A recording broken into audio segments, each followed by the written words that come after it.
So we have here IFRS 13, fair value measurement. Fair value measurement. IFRS 13, fair value measurement. Fair value measurement. So, ladies and gentlemen, if you have assets, you have liabilities, it will be very important for you to attach a value. Remember, we are still doing topic number 1. If you look at your course outline, topic number 1, you'll be able to see we still have many standards here to cover. All right. So IFRS 13, fair value measurement. Fair value measurement. So whenever you have a new, not a new, but just any asset, even if it's a jalopy, an old motor vehicle, what will be the very best way of measuring its value? All right. You can't just keep on, in this case here, like giving us what we call net book value. I bought this asset at 1 million Kenyan shillings. I've been depreciating it like this. No. It'll be very important for you to ask yourself, is it possible for me to have a buyer for this asset? If I was to take this asset today to a market, willing buyer, willing seller, how much will I be able to realize out of this particular asset? So how much will I be able to sell this asset? That value is what we call a fair value, is what we call a market value. So if this vehicle, for example, the fair value is say 2 million or whatever, it is at 2 million that I will be able to take and have it represented or financially reported in my books. So the biggest problem which IFRS 13 is trying to answer here, how do we get them to ascertain this fair value, especially in situations where there are no market participants, where there are no even markets. You know, there are some assets, however much you would want to have their market value, there are some assets that are very unique. You can't get their market value. There is nobody who is willing to buy that kind of an asset. There's not even a single asset that is quite similar to it, which has been sold in the near past. So now how do you get to ascertain, ladies and gentlemen, the value of that kind of what here, an asset? So with me, I have these particular notes of ours that I would want us to read, here. So it is page number 16. Page number 16 of our SBR book. Very important book. This book will make you see places. IFRS 13, fair value measurement. And I will read through this very fast. It's a very short standard, and then I should be able to allow you guys to get to your normal things here. So the objective of IFRS 13 is to provide a single source of guidance. A single source of guidance for fair value measurement where it is required by a reporting standard rather than it being spread throughout several reporting standards. Many accounting standards require or allow items to be measured at fair value. Some examples from your prior studies here include, for example, IAS 16. So IAS 16, where we have property, plant, and equipment, it allows entities to measure property, plant, and equipment at market value, at fair value. IFRS 3, which is a consolidation standard, which we'll be discussing just in a few days, which is business combination, when businesses are combined. It requires the identifiable net assets of a subsidiary to be measured at fair value at the acquisition date. IFRS 13 does not apply to share-based payment transactions, what we were doing here yesterday. It does not also apply to leases, IFRS 16, the definition of fair value. Fair value is defined as the price that will be received to sell an asset or paid to transfer a liability in an orderly transaction between market participants at the measurement date. IFRS 13, paragraph 9. The price that would be received to sell an asset, actually that's what I would stick with. But if I sell this asset of mine, ladies and gentlemen, this is the price that I'll be able to receive. All right. Or pay to transfer a liability in an orderly transaction between market participants at the measurement date. So there is no coercion here. really. So we are two parties here, two participants here at some marketplace. This person has brought a computer. So this computer, what price do we agree to have this computer exchange between ourselves? Give me 10,000. Giving you like, so we agree on a price. That price that we shall agree between ourselves, ladies and gentlemen, is what we are calling a fair price. Market participants are knowledgeable third parties. Uwezi ukasema sasa unaenda kuuzia mtoto mdogo useme hii ndio all of us are knowledgeable. So if it's about goat business, all of us have done this kind of business before. So we are knowledgeable. Third parties here. When pricing an asset or a liability, they would take into account the condition, locations, restrictions on use. Restrictions on use. All right. So for example, you will get so many people, so many places like where I stay, where we have a restricted development. I mean, you are told that you can't build a house, which is, for example, of a different, I mean, most of the houses are very, very similar, right? At times when you restrict your land like that, that land really, even if it's very close to, let's say, superhighway, thicker superhighway, next to superhighway there, you will not be able to get really very good price if you are to sell it. Why? Because now, right now, people have that affinity of, doing very big high-rise apartments. So if then you can't, if you are restricting them, of course, those guys will tell you that we want to live in a place that is quite restricted. But for sure, most people would want a place where they can do business, you know. It should be assumed that the market participants are not forced into transactions. They are not suffering from cash flow shortages, for example. It's not a forced sale. It's not a forced sale. So this is between knowledgeable participants, and of course, they are doing this willingly. IFRS 13 notes that there are various approaches to determining the fair value of an asset to liability.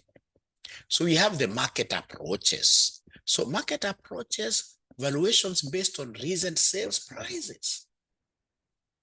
All right. So I want to sell, in this case here, my Toyota Fielder. I'll ask myself, is there any Fielder that has been sold?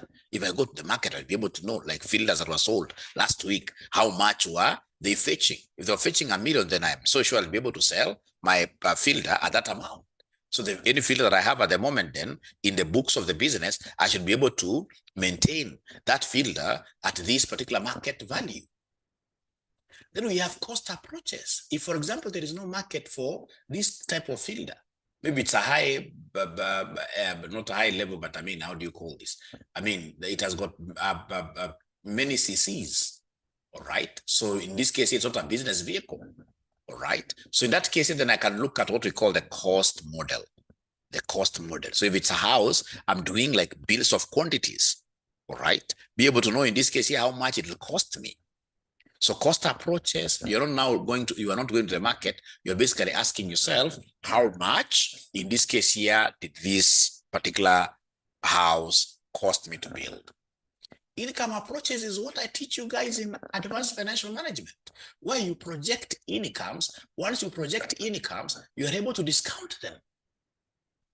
You say, if this is an apartment that I'm getting 300,000 every month, so per year it is this much, 30 years down the line, then those cash flows, I discount them. Income up. So we have got 3 approaches to determining the fair value. You could either make use of market approach, or you do costing, or you look at the incomes and then you discount them. So valuation based on what we call financial, for whatever approach is taken, the aim is always the same, to estimate the price that will be transferred in a transaction with a market participant. The price. Fair value is a market-based measurement, not one that is entity specific. So fair value is a market-based measurement, not one that is entity specific. As such, when determining the price at which an asset would be sold, or the price paid to transfer a liability, observable data from active markets should be used where possible. Ladies and gentlemen, if you have some data that you can observe associated to some similar or identical kind of assets which have been sold at that price, then that price is the one that we shall use, active markets. An active market is a market where transactions for the asset or liability occur frequently. Like if, for example, you'd want to sell goats, I mean, you can go to, for example, the Kajiado markets. Those are active markets where goats are being sold every day. You can easily get prices there. IFRS 13 classifies this very popular in your exams. This one here is very popular in your exams. IFRS 13 classifies inputs into valuation techniques into three levels. The inputs that we shall use to be able to say, ladies and gentlemen, that this goat of mine is valued at this much. The three levels here. We have level 1 inputs. Inputs are quoted prices for identical assets in active markets. I have this goat. I have this particular sheep here. It's a topper sheep. I know the size. I can see the size. I can see this one. This one is very, very identical to mine. So if it's identical to mine and it was sold at 13,000, so then I'll be able to value mine at 13,000. So level 1 inputs are basically for identical items in the market. Identical items in the market. I'm selling Safaricom shares, and there are people who sold their Safaricom shares, for example, this morning. These are identical assets, you know. These are identical securities, you know. Then I should be able to value my assets here, I mean, at the same price that the transactions in the morning that took place at. So level 1 is always for the thing here, you underscore identical assets. That's level 1. And then level 2, ladies and gentlemen, is for what here? For similar assets. Level 2 is for similar, not exactly the same, but this is quite similar to my house. You could have a house that was sold last week, which in this case here is quite close, resembling mine very, very closely, but not identical. Perhaps the difference would be this person has got his, for example, is a 3-bedroom, right? 3-bedroom, mine is 3-bedroom. Maybe this one here has got some kitchen, store, pantry area, etc. So quite similar, quite similar. So when it's similar, then it will be very easy for me to say, I mean, your house went for 13 million. Mine is close to your house, but it lacks this, so I can make adjustments, you know. So level 2, ladies and gentlemen, is when we have assets that are very, very similar. Leave alone most things here. Level 2 inputs are observable prices that are not level 1 inputs. They may include quoted prices for similar assets in active. Actually, just leave it like that. Level 2 is for similar assets here. And then now level 3, you can imagine if, for example, today you wanted to sell, which church is this? I normally confuse that church. The one that is near City Hall. There's a church near City Hall. Is it Cathedral, or there is a church there that is quite unique? I mean, even if you go to any place in East Africa, you can't get a church that is very close, similar to that. Price of what here? Unique assets. Very unique assets, ladies and gentlemen. Very unique assets. Now to value them, you shall use what we call level 3. Level 3. Or it's a Holy Family Basilica. How would I confuse Holy Family Basilica? It's a Holy Family Basilica. So if you have ever been there, ladies and gentlemen, that church is very, very distinct. For those guys who travel quite a lot, I don't know whether there is anybody who has ever seen a church that has got the same type of what here buildings like that. So then if you are told here as a valuer, now you're coming in as a management accountant to help value Holy Family Basilica. You can't tell me that there was even church who sells churches nowadays. I mean, you can't tell me that there is a church that has been sold, which is closely resembling, in this case here, the Family Basilica. No. So this is quite a unique asset. So if it's a unique asset, then you have to use what we call level 3 inputs. So here inputs are what here unobservable. I mean, there is nothing really that is quite identical or similar to these Holy Family Basilica that you can use. So the inputs here are unobservable. The level 3 inputs are unobservable.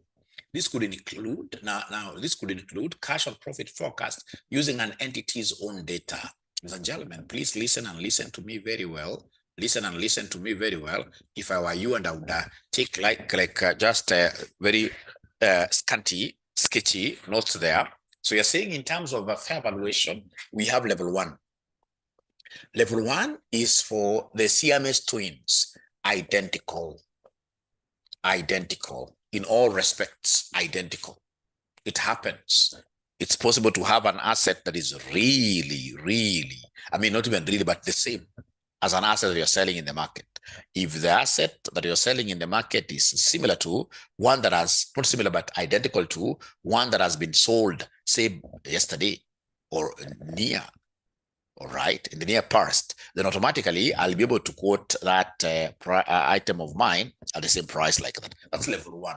And then now we have level 2. Level 2 in this case, it's not about identity. Level 2, ladies and gentlemen, is just about similarity, similar assets like that. And then now we have level 3. Level 3, not identical, not similar. In this case here, distinct items. So you've got no data to observe. So in this case here for level 3, we normally use discounted cash flows to value this. Use discounted cash flows to value this. So if it's Holy Family Basilica, because you've got nothing to compare to this particular church to be able to value it, then what do? Use discounted cash flows. So it's very easy as an accountant. Take in this case like 5 years history, talk to the priests over there. How much do you normally get in terms of offerings and donations and tithes, whatever, every week? Take that to monthly, take that to yearly. So in this case, you're able to get like, this is the contribution that comes to this church every year. Get the risk-free rate, risk-free rate. In this case here from the Central Bank of Kenya. Use those cash flows, for example, like now predict them. You know, you have been able to use the history, now predict them in the future, and then now discount them into the present, and then tell these people that, you know what, Holy Family Basilica is worth this much. So level 3 is quite what is haphazard here. I mean, you've got nothing really on the table to compare. So what you do, you basically use what we call the discounted cash flow method to discount the cash flows to get the present value. Now from there, ladies and gentlemen, if you allow Mwalimu here, you can see a priority is given to level 1 inputs. The lowest priority is given to level 3, what your inputs here. I mean, assets where you have level 3 inputs that are unobservable, nothing similar. Those assets normally are not easy to sell, like these antiques. Like you must have seen guys who are into these very old vehicles. All right, those old vehicles will not be very easy for you to get markets for the same, and yet they are very pricey outside here. So in this case here, those ones you'll have to look at. I mean, how do you generate your what is your business model? How are you getting your cash flows? So predict the cash flows, and then you do what here? You straight away get to this. Has been asked severally, and you're going to see from your past papers severally. These have been asked, ladies and gentlemen. From there, then I'll be able to go to, like this is very important, baklava. You can go and look at the answer later. Baklava has an investment property that is measured at fair value. This property is rented out on short-term leases. The directors wish to fair value the property by estimating the present value of the net cash flows that the property will generate for baklava. They argue that this best reflects the way in which the building will generate economic benefits. The building is very unique.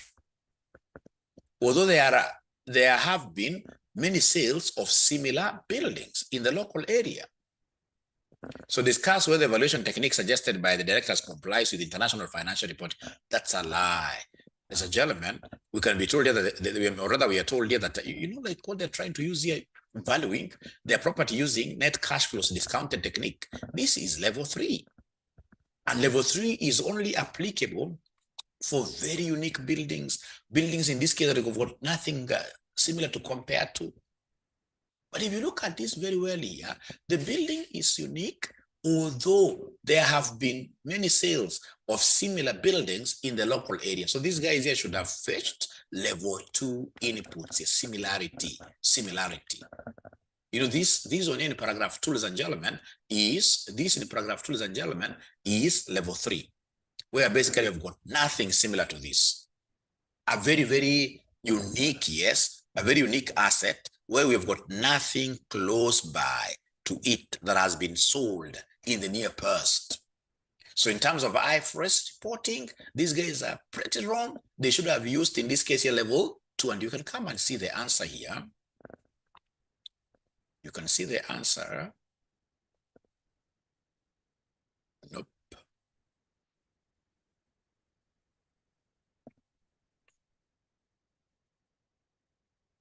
Baklava. So baklava, I think baklava is 3. Yes. So baklava is here. The director's estimate of the future net cash flows that the building will generate is a level 3 input. IFRS 13 gives lowest priority to level 3 inputs. This should not be used if level 1 or level 2 inputs exist. Observable data about the recent sales price of similar properties is a level 2 input. The fair value of the building should therefore be based on these prices, with adjustments made as necessary to reflect the specific location and condition of baklava's building. Ladies and gentlemen, from there, we go straight away to markets. Very, very common. If you did last semester's exam, they gave us a question from this area. Markets. The price received when an asset is sold or paid when a liability is extinguished may differ depending on the specific market where the transaction occurs. We have got 2 types of markets. We have the principal market, and then we have the most advantageous market. Principal market and the most advantageous market. So IFRS 13 says that the fair value should be measured by reference to the principal market. Reference to the principal market. The principal market is the market with the greatest activity for the asset or liability being measured here. Like our principal market in terms of securities in Kenya here will be the Nairobi Stock Exchange. Greatest activity.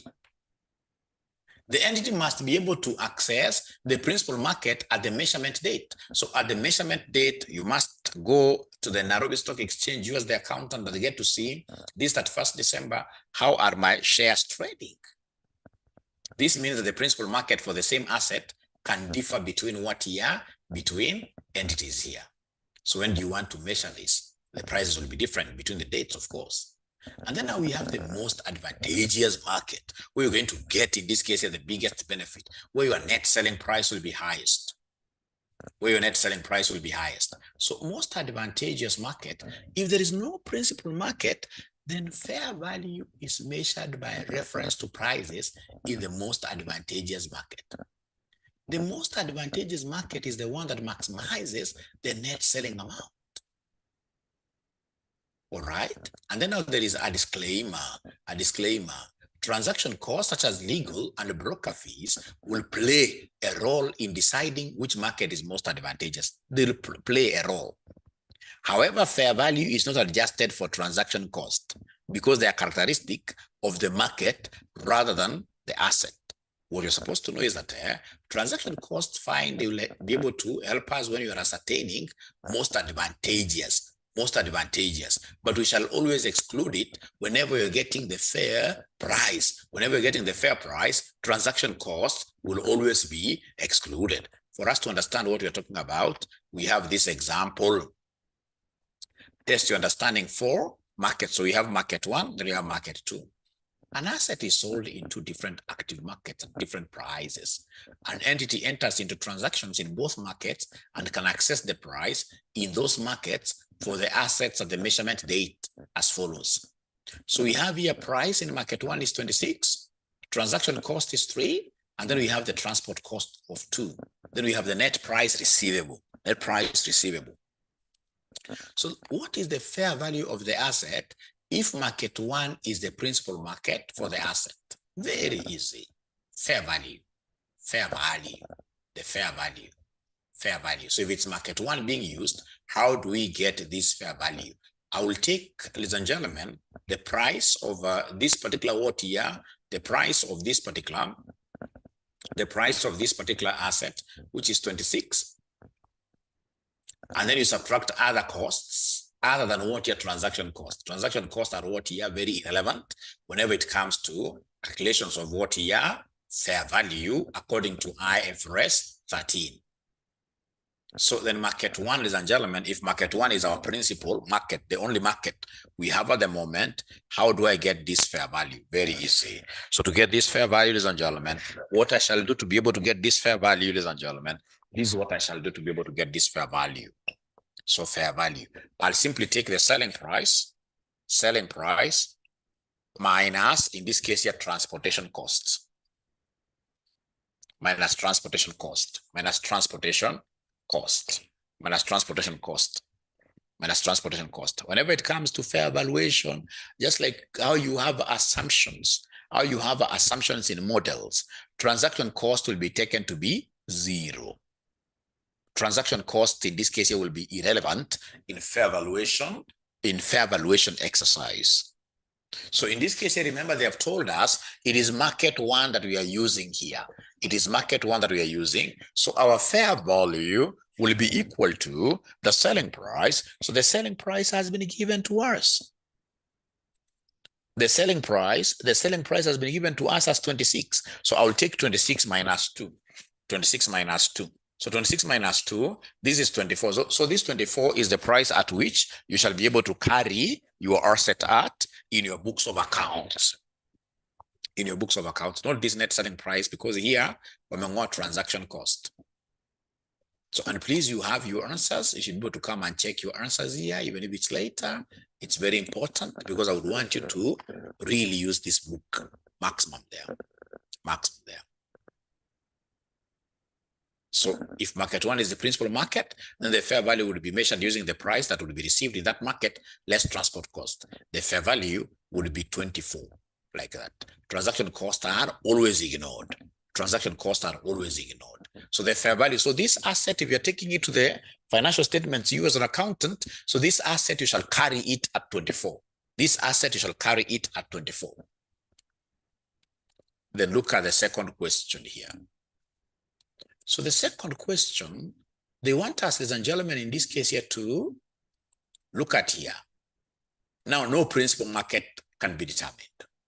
So if there is no principal market which can be determined, we shall always go to the second scenario where we ask ourselves, between the markets given, which is the most advantageous? Which is the most advantageous? Which is the most advantageous market? How do we get, in this case here, the most advantageous market? To get the most advantageous market, this is normally what we do. To get the most advantageous market, to get the most advantageous market, you compare between net selling prices. Net selling prices. So when you are looking at the net selling prices, basically you are not going to disregard any cost, not even transaction cost. So you look at the net selling prices and then you select the higher. You select the higher or the highest. So the market with the highest NSP, net selling price, then automatically will be your most advantageous market, your most advantageous market. So we have principal market and we have most advantageous market. So the most advantageous market, like in our case here, ladies and gentlemen, here, if you look at this, look at the net selling price, 21, 22. So the market 2 is the most advantageous market. Because 22 is higher. So 22 is higher. So market 2 is the most advantageous, market here. And therefore, if number 2 is what we are looking at, and therefore the fair value, when it comes to fair valuation, ladies and gentlemen, I will always ignore now. Remember, when I'm getting most advantageous market, I have to compare and consider all costs because I'm looking at the net selling price. But now we have come to the ultimate. We've come in this case here to the bullseye, which is fair valuation. So to get this fair value, I will take the selling price given here.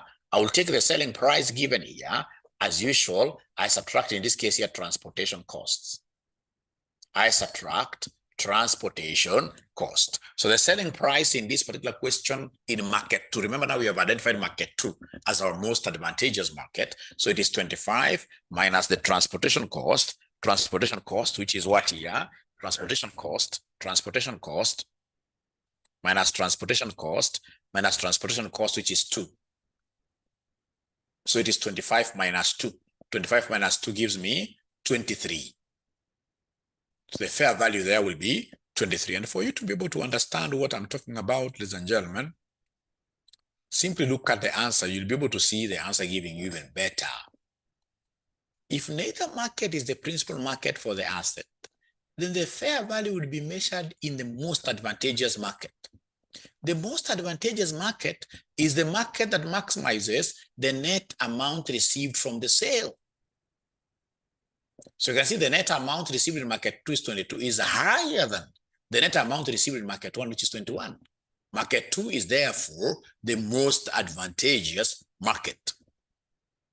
This results in a fair value measurement of 23. Remember, fair value is this selling price 25 minus 2. IFRS 13 specifies the transaction cost.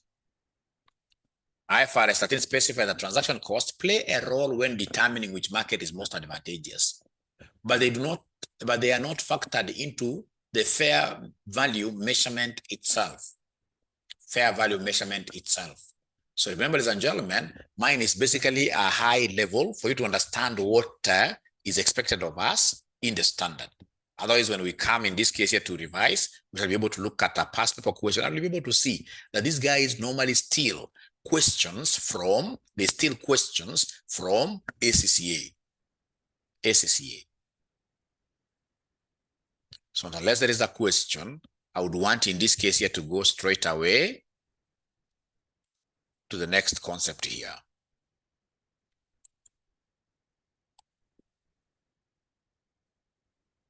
All right. So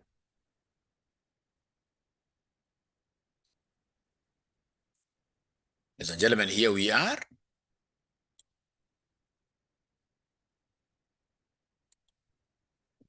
All right.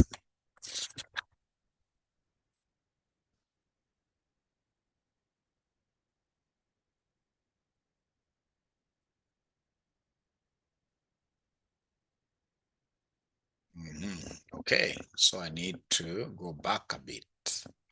Yeah, one of the books I should have not gone to the answers.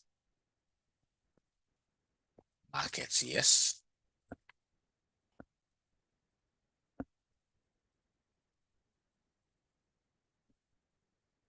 Yes, then now we have non-financial assets. So for non-financial assets like property, plant, and equipment, how do we do fair valuations here? Very easy. What's a non-financial asset? The difference between financial and non-financial asset is covered in detail in chapter 12 here. Financial assets, the ones, ladies and gentlemen, where you will easily get your cash here, like receivables, investment in equity shares. These are financial assets here from the word, like you're financing receivables here. You're going to, if you're raising, for example, cash, if you're raising capital, you're going to sell equity shares here. Non-financial assets here include property, plant, and equipment, intangible assets, the fair value of a non-financial asset. IFRS 13 says that the fair value of a non-financial asset should be based on its highest and the best use. Highest and the best use. The highest and the best use of an asset is a use that a market participant would adopt in order to maximize its value. The current use of a non-financial asset can be assumed to be the highest and the best use, unless evidence exists to the contrary. The highest and the best use should take into account uses that are physically possible, legally permissible. Don't tell me that you can now start growing mogoka. Mogoka is legal still. For example, bank in this land, and therefore I'm going to value this thing even in trillions. Financially feasible. IFRS 13 says a use can be legally permissible even if it's not legally approved.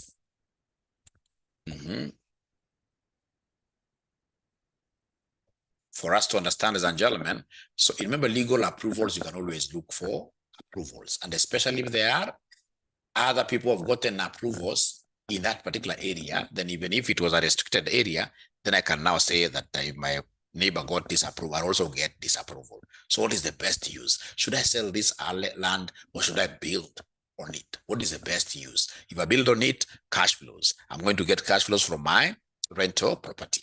So best use perhaps could be that, or selling the land. So what is the best use? Very, very important for us to appreciate this, ladies and gentlemen. We come here, test your understanding 5. Test your understanding 5, the last concept that you're doing here.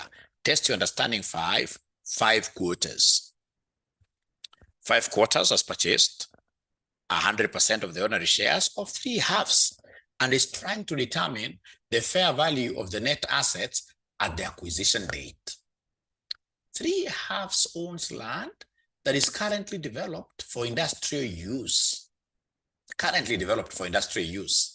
The fair value of the land, if used in a manufacturing operation, is 5 million.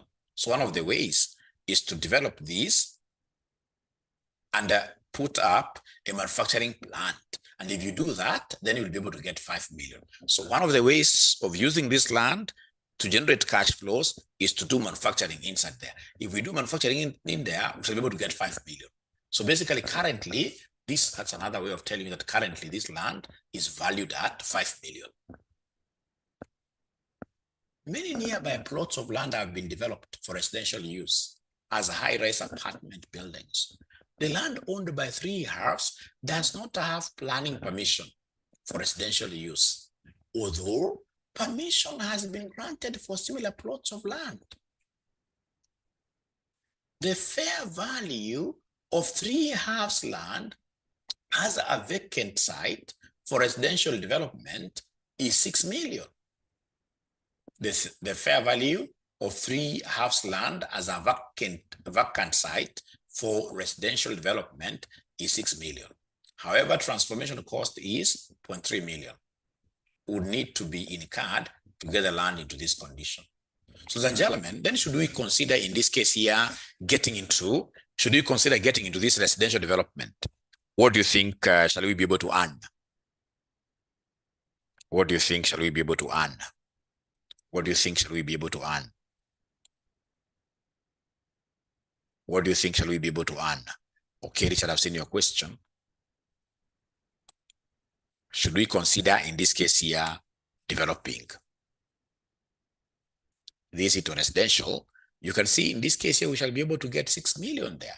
But remember, there is a transformation cost of 0.3. There's a transformation cost of 0.3. So the net benefit there will be 6 minus 0.3, which is 5.7. So then in this case here, you have to look at what is the best usage for this land. Should we put up a manufacturing operation there and get 5 million, or should we put up a residential property and get 5.7? So putting up a residential property getting 5.7 is higher. So the best use here is 5.7. Then in this case here, I would rather develop this particular residential and get 5.7. So it means the higher of the two, the best use. So it means that this land should be valued at 5.7. 5.7, not this 5 here. Because I mean, we are wise people. We shall always go for the best for this land. Where are we going to fetch the very best? Put up manufacturing and 5 million. Put up a residential and 5.7. I would rather earn 5.7. I would rather earn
hope now it's fine. I hope now it's fine. Thanks for that.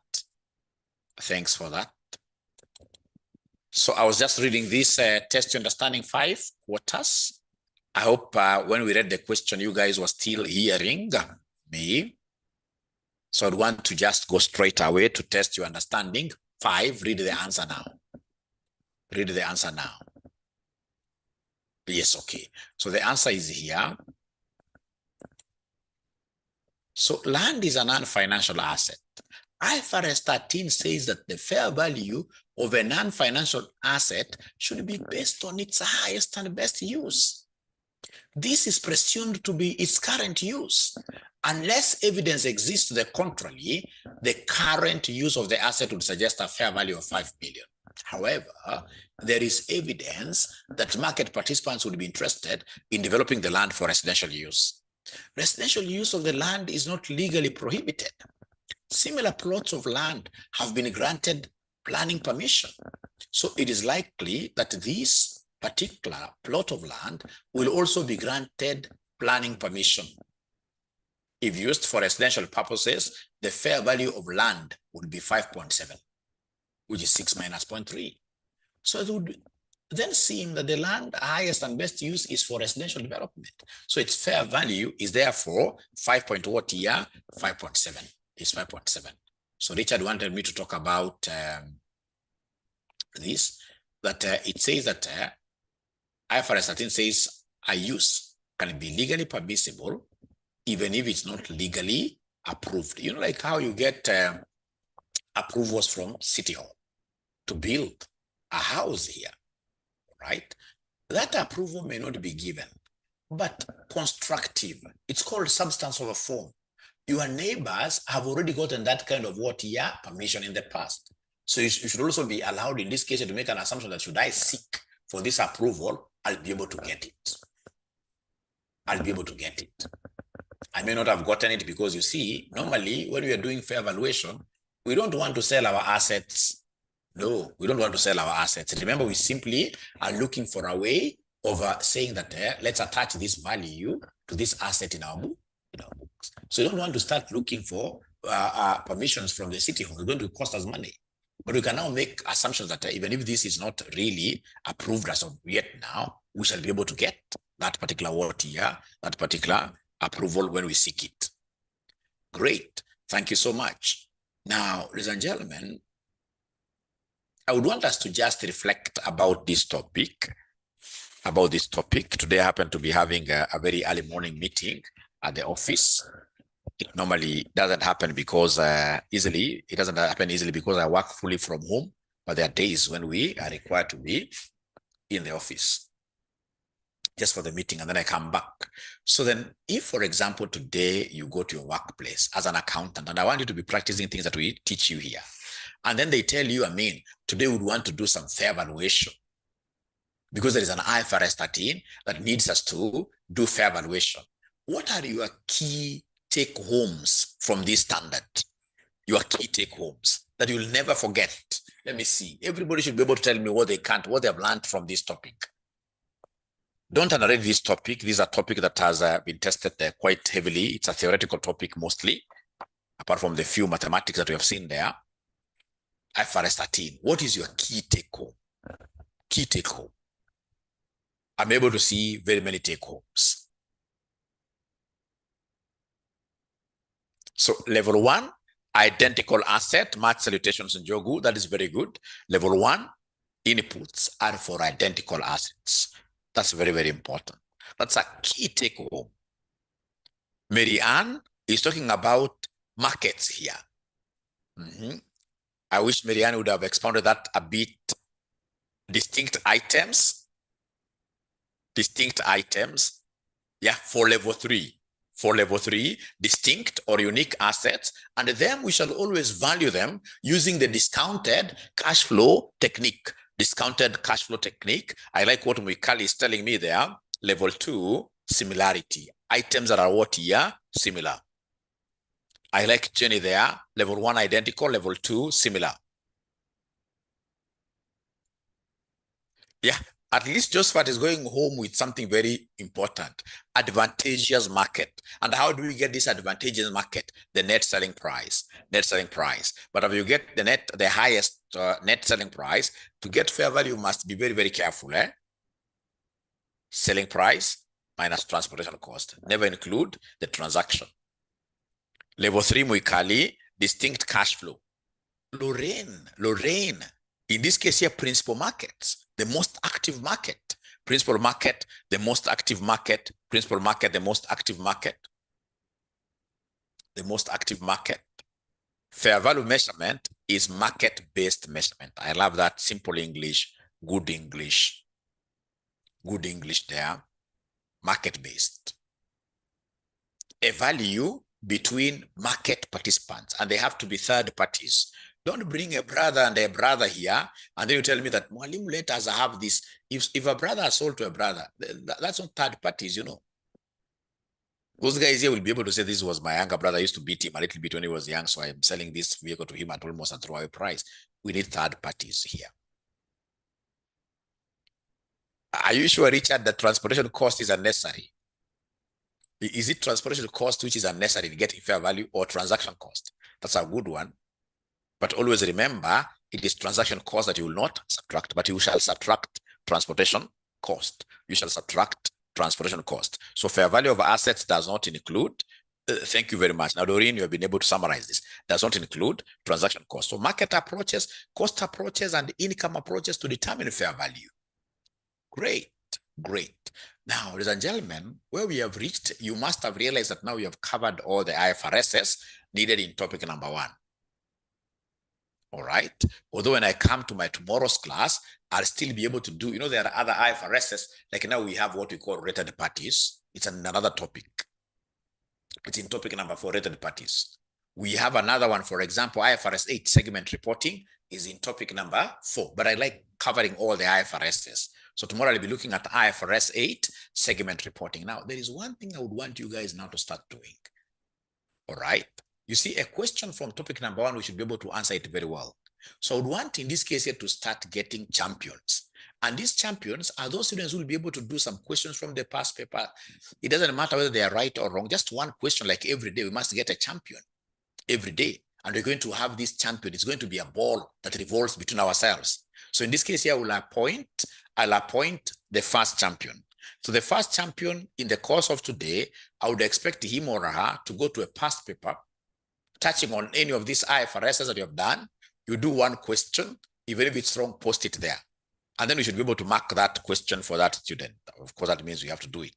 So once in this case, you're a champion for today, now the next day, you'll be the one to appoint the champion. We need to do as many questions as possible. We try them in an exam environment where you're not looking at any solution. If I got this kind of a question on an exam, what would have I done in terms of this IFRS? It's very, very important for us to be thorough. So my champion for today, we should be able to do research, go to your past papers, pick one question that you have not done. You can pick one from this IFRS 13, the champion I specify for you. So IFRS 13, pick one question on IFRS 13, do it. Hata kama ni madhogodhanyo, andika tu. Okay, andika no label vizuri the question, throw it to our WhatsApp group. And this champion for today is none other than Muikali. So Muikali, I expect you to look around your past papers from last sitting. Look at any IFRS 13 question, do it and put it there, and then we shall be able to critique it. Otherwise, for today, I request that I disappear much early. It's good that I've seen you guys. I've got some takeaways from our session today. So thank you very much. Please put in your very best at your workplaces. Usichoke. Yuko mwana niambia mwalimu nasikia kuchoka acha nilale leo siendika. No.